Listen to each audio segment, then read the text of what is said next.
சித்ரா, நம்ம பாபு இமிகிரேஷன் ஆளுங்க புடிச்சிட்டு போறாங்க போல இருக்கு. என்னப்பா சொல்றீங்க? ஆமாமா, வைரஸ் வீட்ல விசாரிக்கலாம்னு போயிருந்தேன். ஆனா வைரஸ் வீட்லயே இல்ல. அப்போ யார் சொன்னாங்க இப்படி? அவரோட பக்கத்து வீட்டுக்காரங்க என்கிட்ட வந்து பாபுவை 2 ஆபீசர்ஸும் 2 போலீஸ்காரங்களும் போலீஸ்காரல ஏத்திட்டு போறத பார்த்ததா சொன்னாங்க. ஐயோ அப்பா, என்னப்பா சொல்றீங்க? ஆமாமா, அவங்க சொல்றத பார்த்தா பாபுவை நிச்சயம் நாட்டை விட்டு திருப்பி அனுப்பதா கூட்டிட்டு போறாங்க போல இருக்கு. இப்போ என்னப்பா பண்றது? இனி நம்மளால என்னமா பண்ண முடியும்? ஐயோ அப்பா, இப்படியே விட்டுட்டோம்னா நாம கஷ்டப்பட்டதுக்கு பலனே இல்லாம போயிடும். அது மட்டும் இல்ல, மேகல வாழ்க்கை என்ன ஆகுறது? அத்தையால இதை தாங்கிக்க முடியுமா?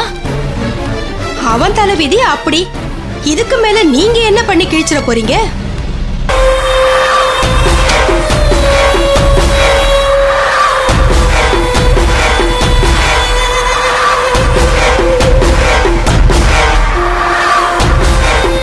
அம்மா, கொஞ்சம் பேசாம இருக்கீங்களா?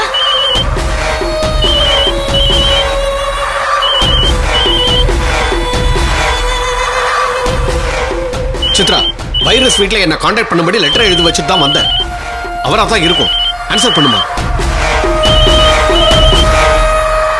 ஹலோ சித்ரா, நான் பாபு பேசுறேன். சீக்கிரம் மாமா கிட்ட போன கொடு. பாபு, முதல்ல நீ எங்க இருக்கேன்னு சொல்லு. என்னாச்சு உனக்கு?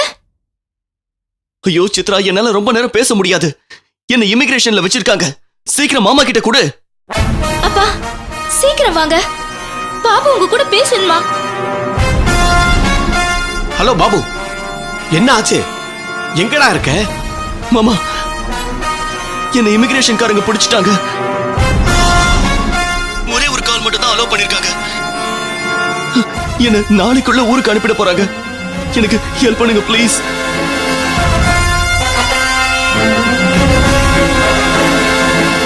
மாமா, ஏன் பேசாம இருக்கீங்க? ப்ளீஸ் என்ன காப்பாத்துங்க. நான் செஞ்சதுக்கெல்லாம் மன்னிப்பு கேட்டுக்கிறேன். ப்ளீஸ் மாமா, என்ன பழி வாங்கிடாதீங்க. பாபு, நான் ஒன்னும் அவ்வளவு கேவலமா நடந்துக்க மாட்டேன். மாமா, நீங்க ஹெல்ப் பண்ணணும்னு மனசு இருந்தாலும் சித்ரா என் மேல உள்ள கோபத்துல உங்களை தடுத்துடுவா. ப்ளீஸ் மாமா, அவகிட்ட என்ன மன்னிச்சத சொல்லி கேட்டுடுங்க. சரி, இப்போ உன்னை எந்த கேம்ப்ல வச்சிருக்காங்க? அது சரியா தெரியல மாமா. ஆனா ஏர்போர்ட்டுக்கு ரொம்ப கிட்ட தான் வச்சிருக்காங்க. ஒவ்வொரு தடவையும் ஃப்ளைட் சத்தத்தை கேட்கும் போது உயிரே போயிடும் போல இருக்கு. கவலைப்படாத பாபு, என்னால் ஆனது உனக்காக நான் பண்றேன். ஐயோ, அப்படி எல்லாம் சொல்லாதீங்க மாமா. என்ன வெளியில எடுத்துருங்க. என்னால ஊருக்கு போக முடியாது. அதை விட இங்கேயே செத்துடுவேன். பாபு, அப்படிலாம் பேசாதப்பா. உனக்கு ஒண்ணுமே ஆகாது, கவலைப்படாத. Babu, Babu, hello hello.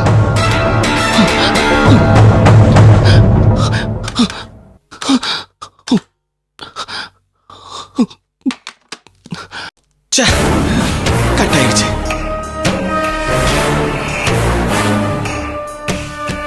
பாபு எங்கப்பா இருக்கானா? உயிரே போற மாதிரி துடிச்சுக்கிட்டு இருக்காமா.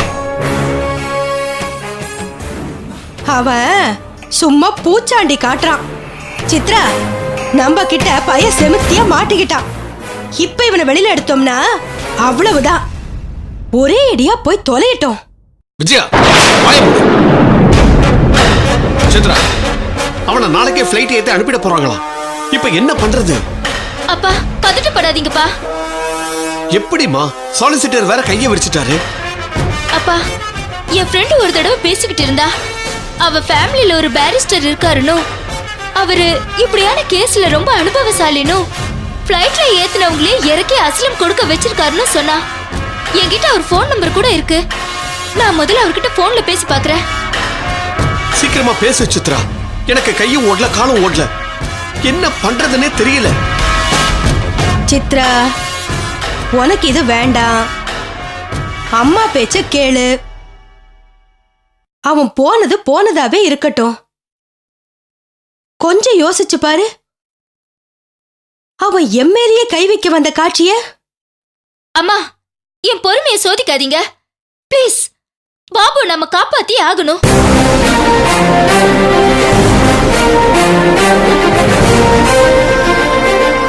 ஐயோ ஐயோ, யாருமே என்ன காப்பாத்த இல்லையா? அவன் அன்னைக்கு என்ன கொன்னு போட்டிருந்தா கூட கவலைப்படுறதுக்கு யாருமே இல்லாம போயிட்டாங்களே. நான் ஒரு நாதியத்தவள் ஆயிட்டேனே. விஜயா, வாய போத்து. நீ பண்ண பாவத்துக்கு தான் உனக்கு இப்படிலாம் நடக்குது. சித்ரா உன்ன போல இல்ல, அவ மனசாட்சி உள்ளவ, என்ன போல. ஓஹோ, அப்படியா சொல்றீங்க? உங்க மனசாட்சிய பத்தி நான் பேச போற காலம் ரொம்ப தூரத்துல இல்ல. அத மறந்துடாதீங்க.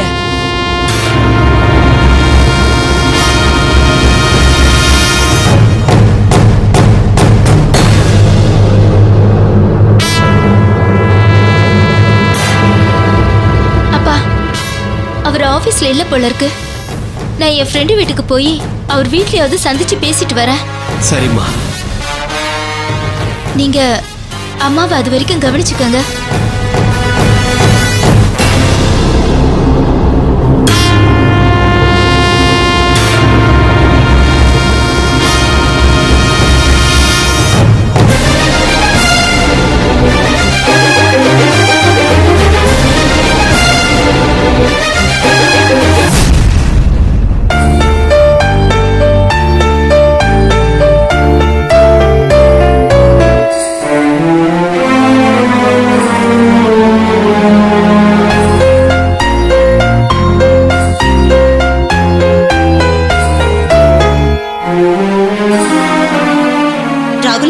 நானும் கவனிச்சுக்கிட்டே வரேன்.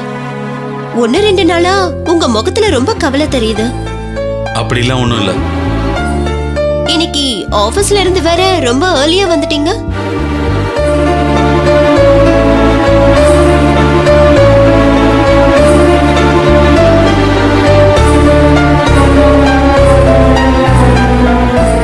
ஏன் ஒண்ணுமே பேச மாட்டேங்கிறீங்க?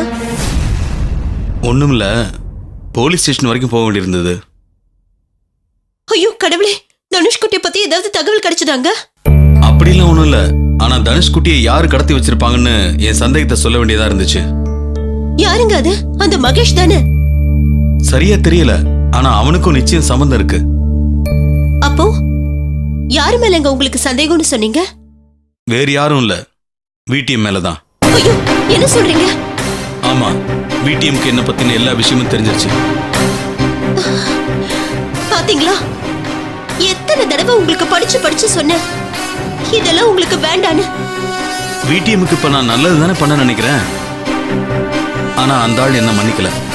அவர் எதுக்கு உங்களை மன்னிக்கணும்? சரி, அவர்தான் நம்ம தனுஷ்குட்டியை கடத்தி வச்சிருக்கலாம்னு எப்படி சொல்றீங்க? விடிஎம்மும் மகேஷும் என்னைக்கோ எனக்கு எதிராக ஒண்ணு சேர்ந்துட்டாங்க, என்ன முட்டாளாக்கிட்டாங்க. அது ஒண்ணு பெரிய விஷயமே இல்ல. சரி, இப்பவாது விடிஎம் போலீஸ் அரெஸ்ட் பண்ணுவாங்களா? நம்ம தனுஷ்குட்டி வந்துருவானா? போலீஸ் எந்த ப்ரூஃபும் இல்லாம விடிஎம் அரெஸ்ட் பண்ண மாட்டாங்க. ஆனா நிச்சயம் விடிஎம் ஃபாலோ பண்ணுவாங்க. ஐயோ, அதுக்கு இன்னும் எத்தனை நாள் வெயிட் பண்ணணுமோ? ராகுலன், நான் வேணும்னா விடிஎம் கிட்ட கெஞ்சி கேட்கட்டுமா? உனக்கு என்ன பைத்தியமா? கடத்தி வச்சிருக்கவங்க நீ கேட்டாப்ல உடனே தனுஷ்குட்டியை வெளியே விட்டுட்டு அவங்க உள்ள போய் கம்பி எண்ணுவாங்களாக்கும். இப்ப என்ன பண்றது? அவன்கிட்டதான் தனுஷ்குட்டி இருக்கான்னு தெரிஞ்சும் எப்படிங்க பேசாம இருக்கிறது? அவசரப்படாத சோபா, அவங்கிட்ட இருக்கலாங்கிறது ஒரு சந்தேகம் தான். அதுக்காக நாம அடிச்சு சொல்லிட முடியாது. ஐயோ கடவுளே, தனுஷ்குட்டி கிடைச்சிட்டாங்கிற மாதிரி இருந்தது. நீங்க என்னடா இப்படி பேசுறீங்களே? நான் உன்னை அப்செட் ஆக்கணும்னா இப்படி பேசுறேன், ஏன் புரிஞ்சுக்க மாட்டேங்கிற? ஏ ராகுலன், எனக்காக விடிஎம் கிட்ட ஒரு தடவை பேசி பாருங்களேன் ப்ளீஸ். வேணா சோபா, எனக்கு எதிராக விடிஎம் வேலை செஞ்சுட்டு இருக்காங்கிறத நான் காட்டிக்க வேணாம்னு இருக்கேன். எப்படிங்க உங்க விஷயம் அந்த ஆளுக்கு தெரிய வந்துச்சு? நான் விடிஎம் பத்தி சரியா எடை போடல. அவன் அதி புத்திசாலி. என்ன மாட்டி வச்சது வேற யாரும் இல்ல, ரகு சார் தான். என்ன சொல்றீங்க? ரகு சாரா? ஆமா, உங்ககிட்ட சொன்னல இந்துன்னு ஒரு பெண்ணு நம்ம ஆபீஸ்ல வேலை பண்றாங்கன்னு. ஆமா, அடிக்கடி உங்களுக்கு வேற போன் பண்ணிருக்காங்க. அந்த பொண்ணு வேற யாரும் இல்ல, விடிஎம்மோட கையாள். ரகு சார் அந்த பொண்ணை நம்பி எல்லா விஷயத்தையும் சொல்லிட்டாரு. கடவுளே, அப்போ நீங்க பண்ணதுக்கு தான் வீட்டையும் உங்களை பழி வாங்கிட்டு இருக்காரா? நானும் அப்படித்தான் நினைக்கிறேன். ஆனா அதுக்காக வீட்டியம் தான் தனுஷ்குட்டியை கடத்தி வச்சிருக்காருன்னு சொல்ல முடியல. வேற யாருக்குங்க உங்க மேல கோவம்? அதான் அடிக்கடி உங்களை திருத்ததான் கடத்தி வச்சிருக்கேன்னு வேற சொல்லிட்டு இருந்தாங்கல்ல. உண்மைதான். எதுக்கும் நாம கொஞ்சம் பொறுமையா இருக்கணும் சோபா. இன்னும் எத்தனை நாளைக்கு இங்க இப்படி ஒரு வாழ்க்கை எனக்கு? இவ்வளவு காலம் பொறுத்துட்டீல, சீக்கிரம் தனுஷ்குட்டி நம்ம கிடைச்சிடுமா? தைரியமா இரு. என்னவோ இப்போ தனுஷ்குட்டியை காணும்னு துடிச்சிட்டு இருக்க. அதுக்குள்ள நீங்க வீட்டையும் கிட்ட மாட்டிக்கிட்டதா புதுசா என் தலையில ஒரு குண்டை தூக்கி போட்டிருக்கீங்க. நான் என்ன பண்ணுவேன் சோபா? இதெல்லாம் நடக்கும்னு எனக்கு அப்பவே தெரிஞ்சதுனாலதான் உங்களை எச்சரிச்சுக்கிட்டே இருந்தேன். நீங்க கேட்கவே இல்லை.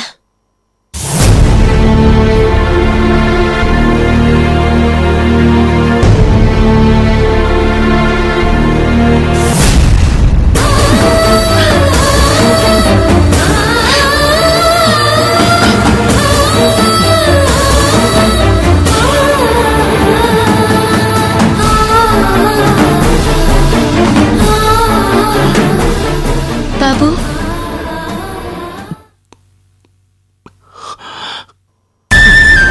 பாபு, என்னாச்சு? ஏன் மௌனமாவே இருக்க?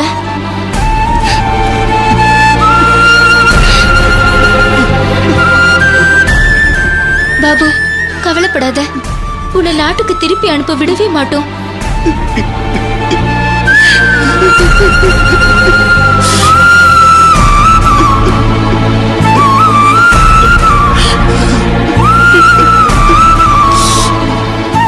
சித்ரா, ஐயோ சித்ரா, நான் உனக்கும் மாமாவுக்கும் துரோகம் பண்ணிட்டேன். ஐயோ கடவுளே, எனக்கு ஏன் இப்படி புத்தி போச்சுன்னே தெரியல.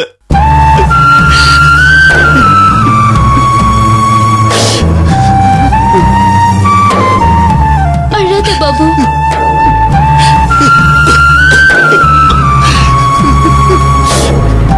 சித்ரா,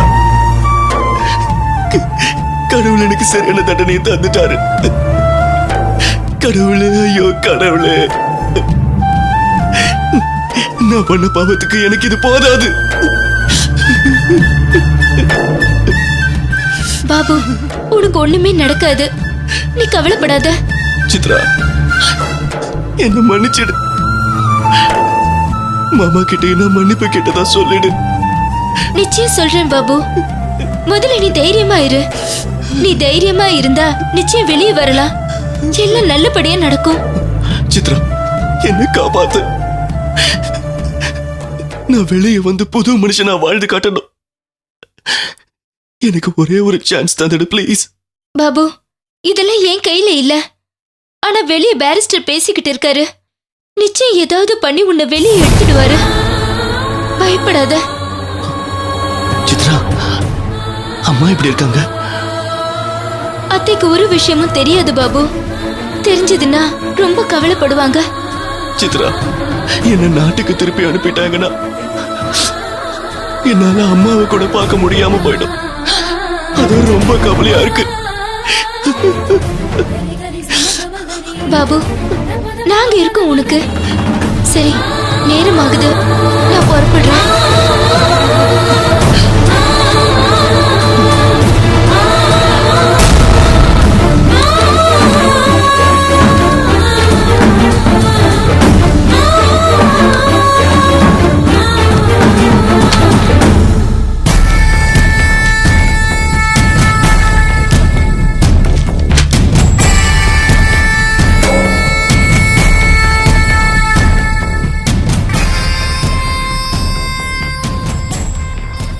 இந்து, என்ன இன்னைக்கு ஓவர் டைம் பண்றீங்களா? எதுக்கு கேக்குறீங்க? இல்ல, மணி 6 ஆகுது, இன்னும் கிளம்பல. இல்ல, எனக்கு கொஞ்சம் வேலை இருக்கு. ஏன் நீங்க ரகு இன்னும் கிளம்பல? டேவிட், எனக்கும் கொஞ்சம் வேலை இருக்கு. இந்து, உங்ககிட்ட கேட்கணும்னு இருந்தேன். இப்போ கொஞ்ச நாளா அந்த ஆளுகிட்ட இருந்து உங்களுக்கு கால்ஸ் வரல. எந்த ஆளை பத்தி சொல்றீங்க?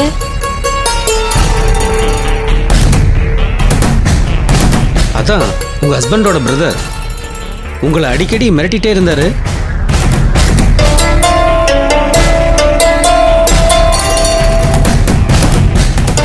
அவனுக்கு இந்துவை பத்தி சரியா தெரியல, அதான் மிரட்டி இருப்பான். ஆனா இப்பதான் இந்துவை பத்தி யாருன்னு தெரிஞ்சிருக்கும். ஆமா டேவிட், எனக்கு தெரிஞ்சவங்க கிட்ட சொல்லி அவனை மிரட்டி வச்சிருக்கேன்.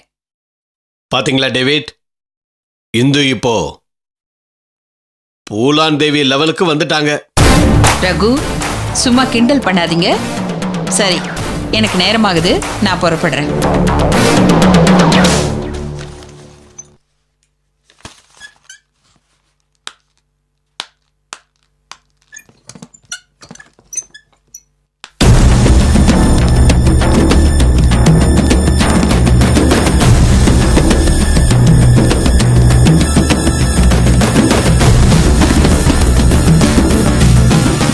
By Rahulan. Bye Hindu.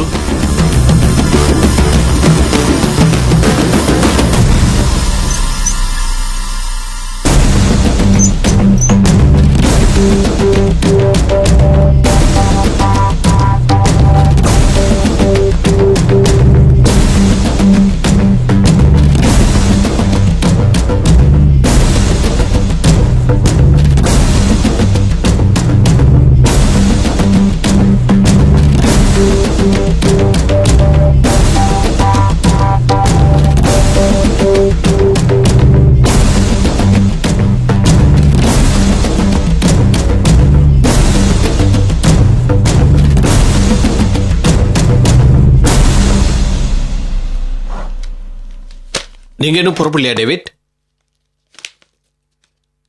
Hindu புறப்படட்டும்னு wait பண்ணேன். ரகு சார், மிஸ்டர் ராகுலும் நம்மளை சந்திக்கணும்னு சொன்னாரு. ஓ அப்படியா? சரி, நாம போய் சந்திக்கலாம்.